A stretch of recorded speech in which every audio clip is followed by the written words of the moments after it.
Um, the fact that Berwick has been what Berwick has been to, how they've come together and done all this stuff for you. You got to remember that's not just, that's a testament to you. I know you don't like that stuff, and I know you don't like people when people say that, but it's a testament to the person that you are. Thank you. I tell you from the beginning that I've never heard a single person say anything bad about Kim Nespoli or Kim Avina at the time when you were there, either going through. My boys, like I love your boys. My boys, they're wonderful. They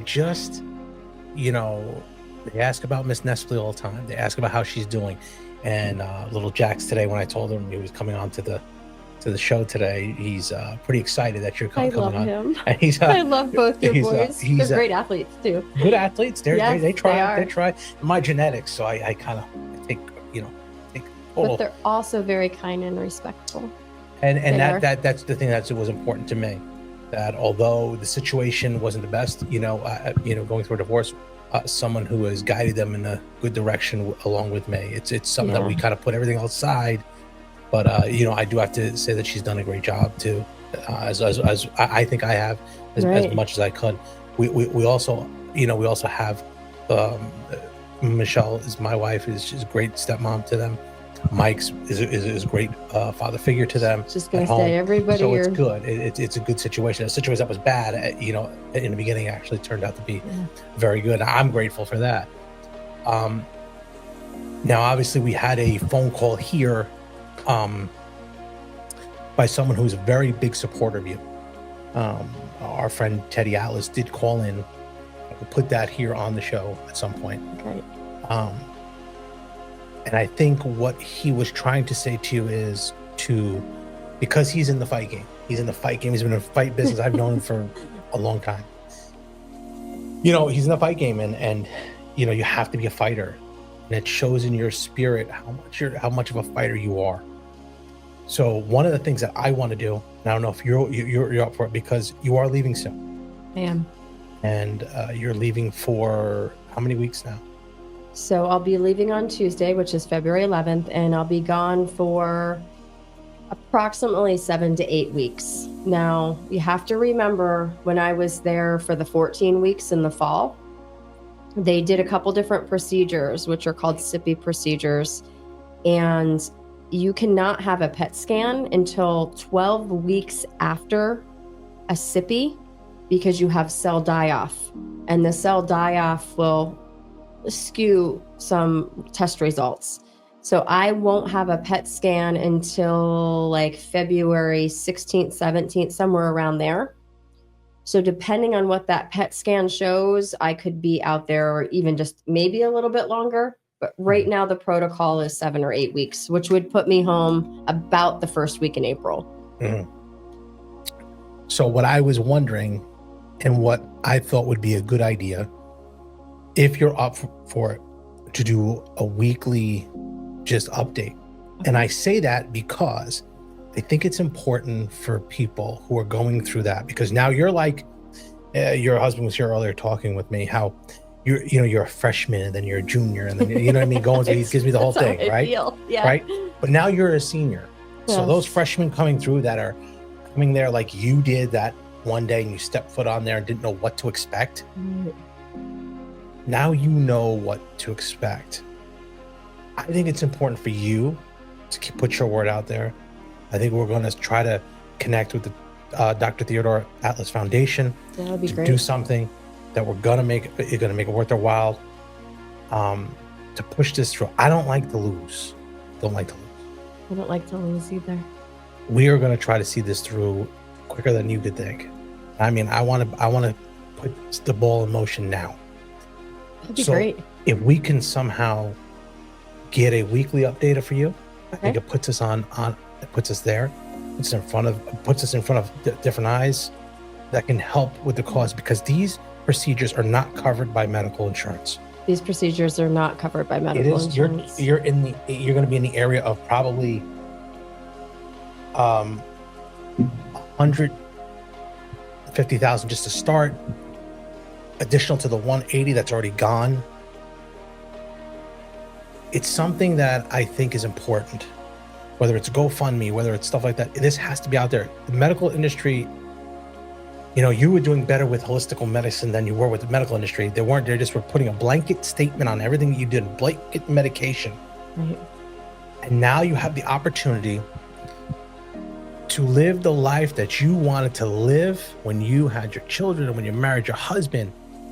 This opportunity is there for you. Let's get the funds we need to get you to where you have to be. It'd be amazing. I mean, we had a nice call here with Teddy Atlas. He got the ball rolling today. I think it's important for us to have you back here in the community. The community needs you. I mean, I'm just a dumb bagel guy. I'm just here. I wouldn't say you're a dumb bagel guy. Not at all. Well, I don't know. You listen to my wife. Believe me. We have this argument all the time. But we have to have. You are such a cornerstone to this community, as it was shown on Christmas when you came home. The lights that were out there for you, that were bought here, we were going through them like crazy here at the shop. It was immensely heartwarming thing for me to know that someone who I had here work for me and known her for so long to come through and have. I know I have a doctor who used to work for me. I've had an attorney who used to work for me, and to have someone who, and even they have their types of education and they talk a different way. You're just a regular person. You're just a regular person. That's what was so overwhelming, like I said, in a good way, and awe-inspiring, is that I feel like I just am just a regular person. And you would ask if I ever said, why me? Mm-hmm. I didn't about the cancer, but when all the fundraisers and the support and the money started coming in to GoFundMe, I did say a few times to my husband, because there are so many people out there, I kept saying about the money that was coming in, about the people reaching out, even those people that I don't know, but maybe knew my brother, that knew my brother-in-law, my sister-in-law, a friend at college, whatever it was. I did say, like, why? I'd see some of these donations, like, why me? Why me? Like, I am just a regular old person that. Well, you're young. You're 48. I'm 48. Let's say you're a regular young person. I'm a young person. Young person. Yes, young person, please. But no, seriously, like, starting to think about that, I love my hometown. I love, that I work in my hometown. My children go to school in this town. My husband owns a business in this town. And it's a highlight to be able to go to. All three of my children do 3 sports. They're 3-sport kids. I love going to 7 games in a week. As exhausting as it is, it's also, it's what I want. It's what I love. I feel, I spent so much time when I was younger thinking that I wanted to move. As much as I loved Berwick and loved my family and my friends and the people in it, I wanted to experience all these other places. Mm-hmm. And I had an opportunity to do that. I traveled, with the airline when I worked with the airline and lived different places, but I chose to come back here because Berwick has something special. But the why me did come into play. Now that I think about it, it did come into play with the donations. Like, why me? There's so many other people in need, and it's appreciated. It's humbling. It's amazing and makes you feel so good. Makes you want to fight. Yeah. Well, I can tell you that your fight is our fight. I don't like to lose. I lost a few times out there, but one really bad time, really bad. But I can understand. Yeah, I was a competitive gymnast growing up. Yeah, and I was lose very one time. You don't like to lose, and I didn't either. Your fight is our fight. We're going to spearhead this thing to make sure you're back here and you're out there sitting at that front desk when my kids forget their lunch and I got to bring it over to the desk. I'm driving up to the school and I get the phone call that Jackson bumped his head. And I said, we want you sitting back there being that secretary for the principal. Because we don't like to lose. Berwick is a town that doesn't like to lose. either. So your fight is going to be our fight. It starts today. It starts Awesome. today. So let everyone know. Is there a GoFundMe page that they can go to right now, besides everything else? With the fundraiser, let's start with that first. Yes, there is a GoFundMe page you can go to, and you're gonna laugh at me because I can't think of it right now. Well, it'll be GoFundMe and Kim Nespoli, I would imagine. I would imagine that makes sense, Kim. I don't know. They don't really steer away from that too much, but I think that's where it is. I will put it up here and in the screen. Okay. I'll put it up. I will put it up. It's too funny. But where do you have a social media that they can follow you too? Yes, definitely. Okay. So I am on Instagram and I'm on Facebook, and my Instagram handle is just Kim Nespoli. Okay. And same with Facebook. And I was trying to put updates on there as much as I could on my own that first time that I was out in Scottsdale. And I really thought in my head when I was headed there, I'm like, I'm going to update everybody a couple times a week. And I wasn't able to. Yeah. And the only way I can explain that is I wanted to, but it was just as much mental and emotional healing going on as there was physical. And there were times I was just felt so, even though I was getting better, the infusions, there were some days I just didn't feel like the greatest. Yeah. I feel that great. And I did, on top of the infusions, I did have some procedures done as well that I'd be down for 3 or 4 days and just want to sleep. And then I would start to have an upswing and feel better. But I just didn't update people as much as I wanted to. Mm-hmm. But I think that is part of the healing process, with any type of disease. As I started to feel better and get better physically, you are still dealing with some of the other stuff. What I'm talking about, once again, is the emotional and the mental. I don't feel like I was in a bad place. I was just trying to weed through some things and get my emotions and my mental health in the same place that my physical was going. And just relearning how to eat for what is going on in my own body. And I grew up very active person. I was a competitive gymnast. I was a runner. I went from being able to run a couple miles a day to all of a sudden I couldn't walk out my apartment door in Scottsdale and down half a block. And as time went by, I was only a half a mile from the facility. I was starting to walk to the facility and walk home from this facility, which was like a half a mile. I didn't do it real fast. It wasn't exercise. My normal exercise. So it's getting to know the me that I am right now in the present moment. And my brain remembers what I was always able to do. So it's just getting used to my new normal and being okay with it. And I feel like I'm in that place. But I feel like that was part of my journey during that first 14 weeks was really just being okay with that. I may never, ever, ever feel exactly like I did those couple months before my symptoms started or the diagnosis, but I can be an even better version of all of that. Could you be a better version? That could be an even better version of that. That bar is pretty high. That bar is pretty high.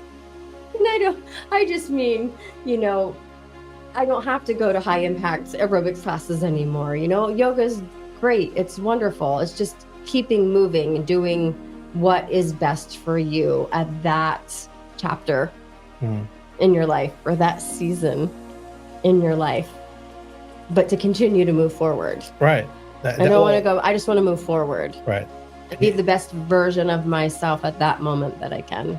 And then you take it day by day. Yeah. You have to at this point. You have to. Yeah. Now I know we just got through Berwick and what they meant to you. So everybody's important. Everybody in this journey is important. Yes. So we're not taking anybody out. We're not. But there are people in your life that are super important. And if I asked you about them, could you in a sense tell me what during this whole process journey, ups, down, roller coasters, back, forth, what they've meant to you? Definitely. You think you can? I think I can. Okay. I think I can. And I don't even, you start to, in your head, I'm a very visual person. So I have all these like pictures of these people popping up in my head, and you hate to even start to list them because in no particular order, right. Kind of thing. Obviously my husband, my husband, number one, has been through so much, but has been so supportive in so many ways, to me, lifting me up when I need to be lifted up, but also allowing me to be down for a smidgen of time if I need to be down, but also not afraid to, I always try to stay as positive as I can. I think being positive is something that propels you forward and helps you. There were times maybe if I wasn't being the most positive, I love that he loves me enough to be like, hey, you know what? We're not going there.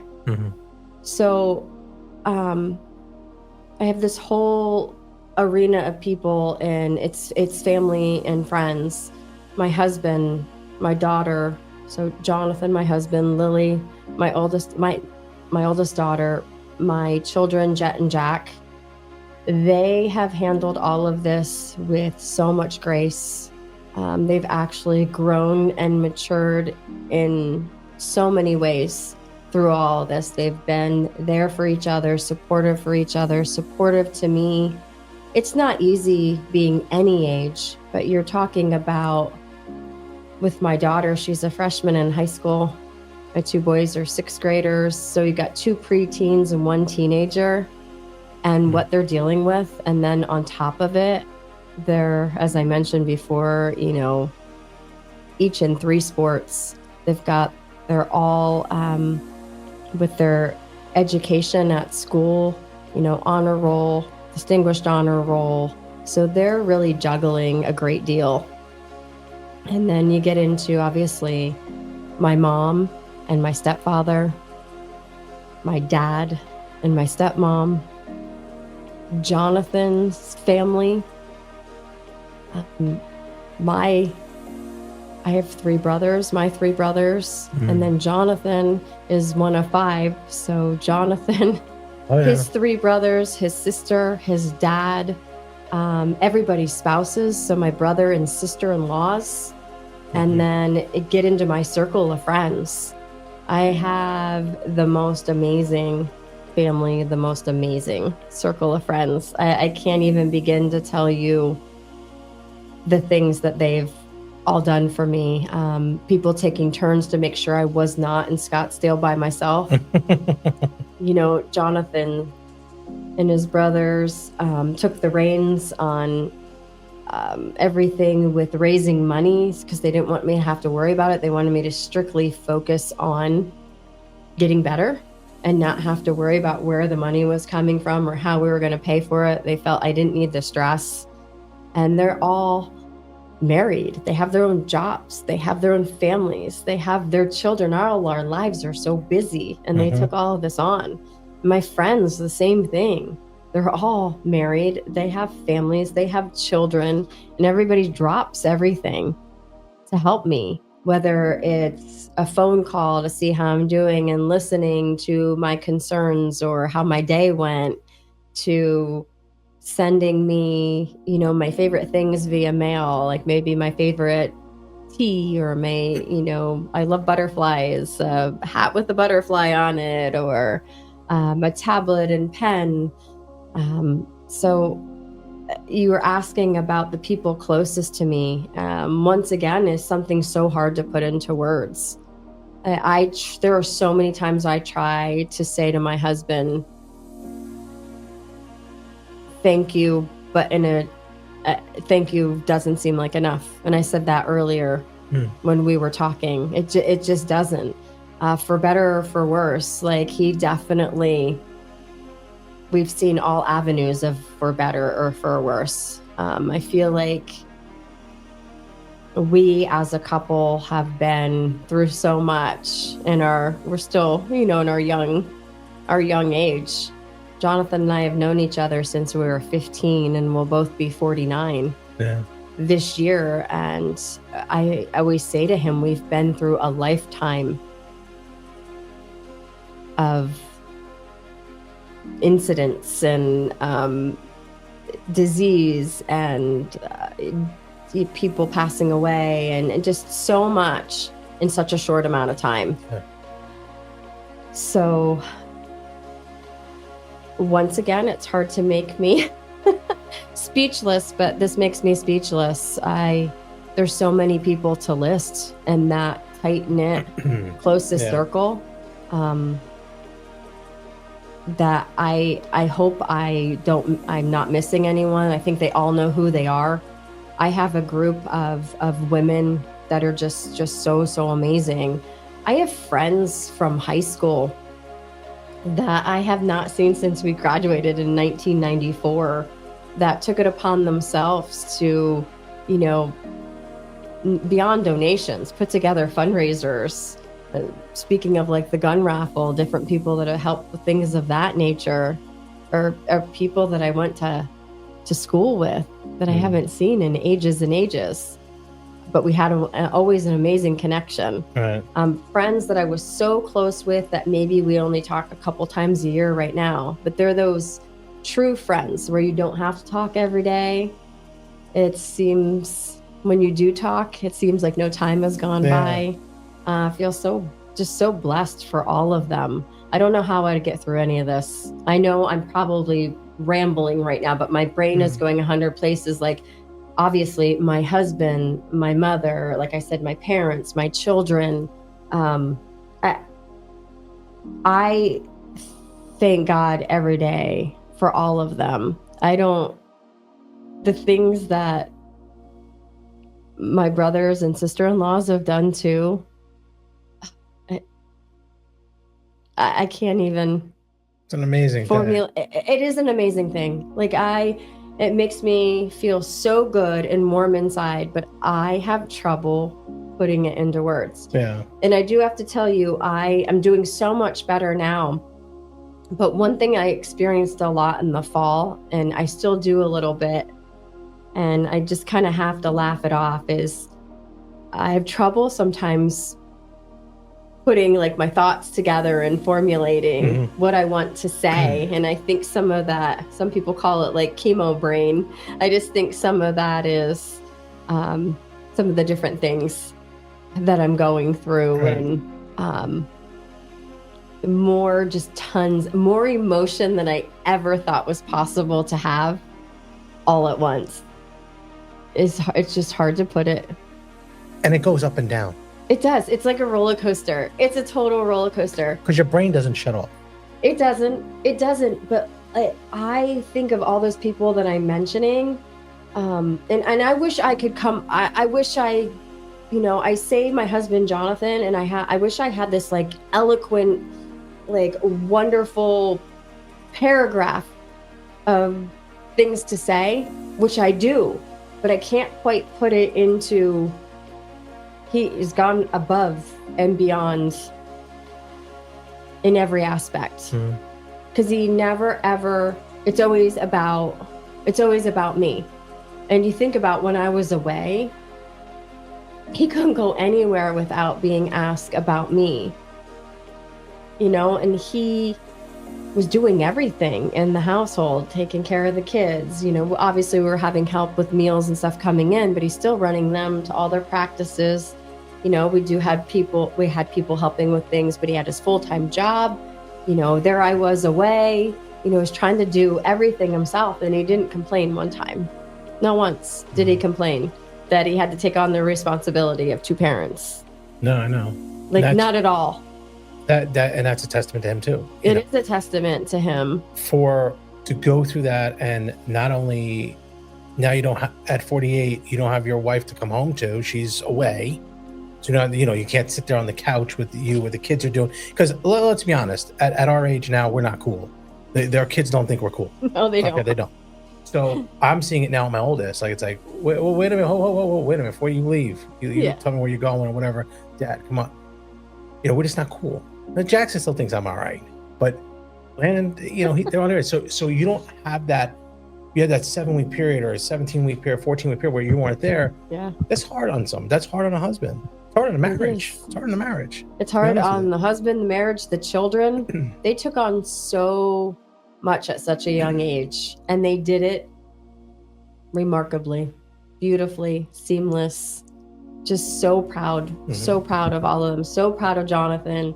So proud of the kids. And like I said, when it comes to all the other help and assistance and love, if you would have told me way before I was married or engaged or anything like that I would have brother and sister-in-laws that treated me like actual brothers and sisters and would go to the ends of the earth for me, I would have been like, that sounds like paradise. Yeah. I do. I do. My own brothers would go to the end of the earth for me, but to also have brother and sister-in-laws that would go to the end of the earth for me, like that we love each other like true brothers and sisters and we treat each other like true brothers and sisters is remarkable and amazing. Like, I am so blessed. Well, we're blessed too. I could tell you that we are blessed. You're an amazing woman.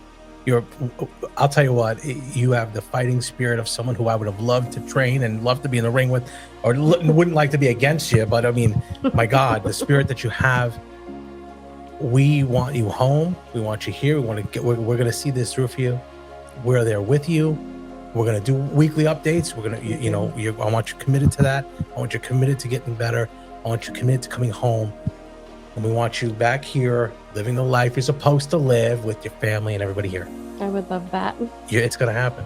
We're going to make it happen. Thank you for the encouragement and the love and the support. I definitely couldn't do it without all of it.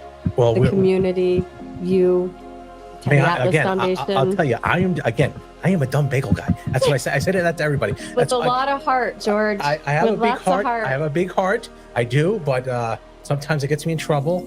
But I do this because of how I grew up. The only thing I ever wanted to do was help people because I didn't have anything. I had nothing. So I always said, if I had the ability to have a platform, and I'll tell you what my mom told me. My mom told me this. I'm going to switch it to me for a minute. My mom told me this. If she's watching, I'll tell you. I could remember telling her, she always said, what do you want to be? And I said, I want to talk to people for a living. And I used to tell that to other people too. And they'd say, I can't make money talking to people for your living. Go out, get an education. I didn't finish 11th grade. And she said, I remember coming home and saying, I want to talk to people for a living. At the time, I thought I wanted to be a boxing announcer. Yeah. And I said, I want to just talk to people. But everyone says, I can't make money doing it. I'll never have, I can never have a stable life. At that time, you'd work for a company for 30 years, get a pension. Exactly. That's what it was, at that time. So, of course, my mom wanted to see me be a police officer or something else because a brain surgeon was out of the question. Same with me. So I remember saying, what's holding you back? So, well, people say that I can't do X, Y, and Z. Can't make money doing that. And one of the things she told me, she said, Oprah Winfrey's a billionaire from talking to people all day long. Yes. You have a very wise mom. And she is incredibly wise. How she lived with us is incredible. Oh my gosh. But Kim, weekly updates coming soon. Give out your social media again. I want people that are going through similar situations to know you are the poster child of what you can do with a little spirit, heart, and the fighting spirit that you have. I mean, this podcast was initially supposed to be like this fighting thing or whatever, but it's more or less like, I want people who are winners here. You're a winner. Tell us how they get a hold of you. So I'm on social media, Instagram and Facebook, and it's just simply my name. It's Kim Nespoli. So KIMNESPOLI. Kim, we will have you on. I will put all these links in the description for this, for where they can get a hold of you with the GoFundMe zone. with the GoFundMe page. That way we can get you to the number that you need. And we're going to also have a special announcement. I will talk to Sharon Curry. She's the head of the Dr. Theodore Atlas Foundation. We're going to have a special thing where there's going to be some sort of agreement we're going to have with Dr. Atlas's foundation. Is going to improve your chances of getting that cash that we need. Let's get that cash, guys. Let us get that cash for you. Get you out there, because you and I know that this medicine stuff isn't really where we want to be. We want to be in Envita. Envita, is that? I do. Yes, Envita. Envita. Let's get to Envita. Let's get you there. Get you back home to this community. We need you. You're one of the cornerstones of Berwyn. Thank you so much. Thank you, Kim. This is amazing. I feel so overjoyed. I'm so glad to be here. Well, good. We're glad to have you. I can't wait to do updates. Yes, we're going to do updates every week. It's exciting.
Thanks for watching the Zapata Brand podcast. Please subscribe to the podcast and listen where all podcasts are available.